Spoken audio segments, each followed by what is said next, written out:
एक शहर में बहुत बड़ा व्यापारी रहता था जिसका नाम धनीराम था। धनीराम का एक पुत्र था जिसका कोई संतान नहीं था। धनीराम को आप अपने घर में छोटे बच्चे की किलकारी सुनने की तीव्र इच्छा थी, इसलिए धनीराम अपने पुत्र से कहने लगा कि मुझे कोई पोता ला दो।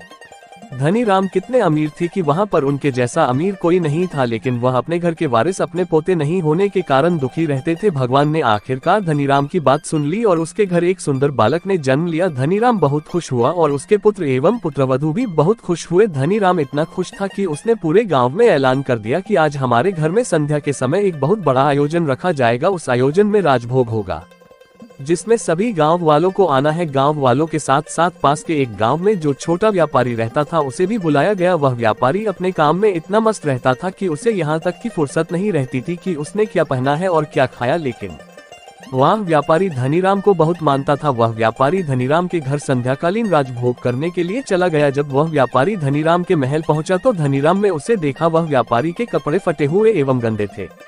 धनीराम ने कहा, मूर्ख, तुम्हें पता नहीं आज हमारे घर कितनी बड़ी खुशी आई है और तुम कैसे भिखारी के जैसे आ गए हो। क्या तुम्हारे पास कोई धन का कपड़ा नहीं है? पहले जाओ और कुछ धन का कपड़ा पहनकर आओ, फिर यहाँ आना। धनीराम ने वह छोटे व्यापारी से ऐसा कहा। छोटा व्यापारी घर चला गया और छोटे व्यापारी ने अपने घर में जाकर आईने के सामने अपने आप को देखा और व्यापारी ने फटे पुराने कपड़े के ऊपर एक सुंदर कोट पहन लिया और पगड़ी भी पहन ली और फिर से व्यापारी धनीराम के महल चले गए। धनीराम के महल जाकर व्यापारी ने खाने का प्लेट उठाया और उस प्लेट में उस व्यापारी ने थोड़ा सा भोजन लिया और अपने कोट और पगड़ी को खिलाने लगा। ऐसा करने से उसके कोट और पगड़ी गंदे हो गए। धनीराम ने गुस्से से उससे कहा, मूर्ख, तुम फिर आ गए हैं और यह क्या हरकत कर रहे हो?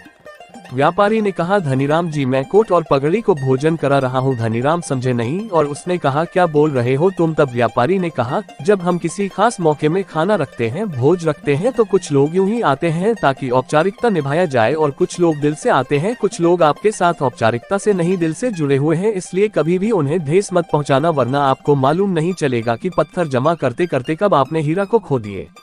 तो दोस्तों, हमारे चैनल को लाइक और सब्सक्राइब जरूर करें। मिलते हैं अगले स्टोरी में, तब तक के लिए बाय बाय।